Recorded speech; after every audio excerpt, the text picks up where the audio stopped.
To discuss this further, I can now welcome the former Ukrainian Prime Minister, Yatsenyuk. Welcome to the day. It's great to have you on the show. The agenda of this meeting is very limited.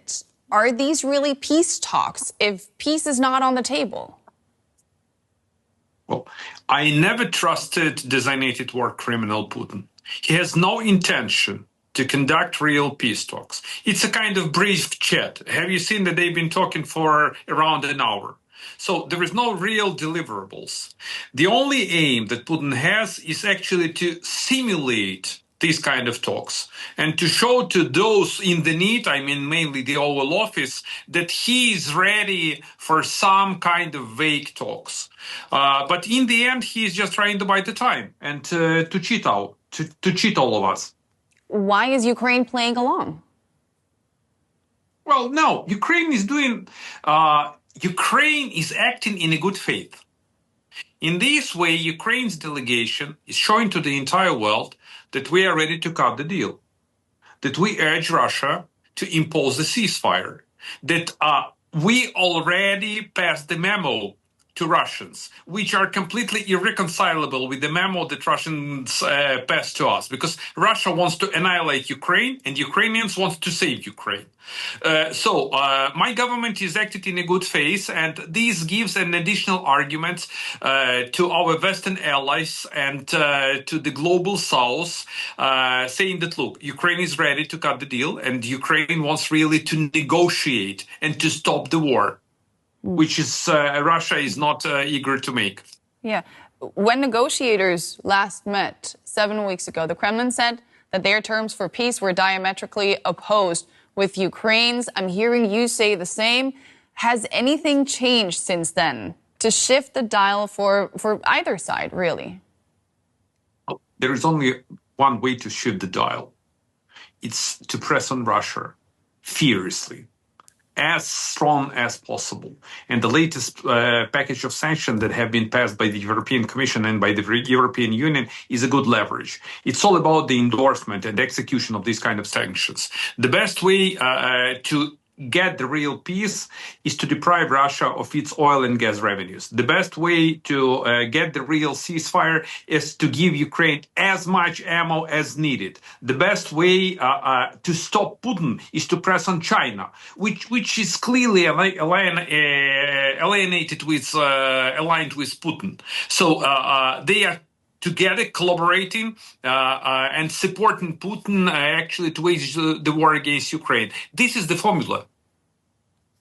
U.S. President Donald Trump trying to ramp up the pressure on Putin to end this war, giving Russia until September to agree to a peace deal or face new sanctions. How do you think that threat is being seen by Vladimir Putin? Because threats of sanctions and even sanctions themselves haven't really put him off. Let me reiterate once again. So we actually have the 18th package of sanctions that have been imposed by the European Union. And it is a good start. It's not actually a start because we have a pile of sanctions, but it's all about the endorsement of these sanctions. In terms of the United States, my gut feeling is that the President of the United States has made a U-turn. He has realized that Putin wants to humiliate him. He has realized that there is no way to cut a real peace deal with Putin under current circumstances. And he was very clear during his meeting with the NATO Secretary General that he is ready to provide an additional ammo to Ukraine. Well, we do accept the thing that the Europeans are ready to pay for this kind of ammo, and that the United States is not ready to provide an additional supplement aid package for Ukraine as of now. But look what's happened in the U.S. House a few days ago. We still enjoy a bipartisan support. This Congresswoman, Marjorie Taylor Greene, she introduced an amendment to the defense budget, which actually eliminated U.S. support to U.S. military support to Ukraine. And in the end, only around 70 congressmen and congresswomen supported this kind of amendment. The rest of the House fully supports Ukraine. So it's another good sign. My gut feeling is that Trump has realized that if he wants to get the Nobel Peace Prize, he has to act. Otherwise, Putin will out-cheat him and humiliate him, which is not acceptable for this administration and for this president, and actually for the entire United States. Yeah.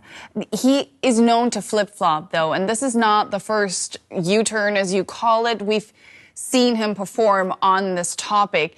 How does it feel for your country's survival to be in the hands of someone so unpredictable?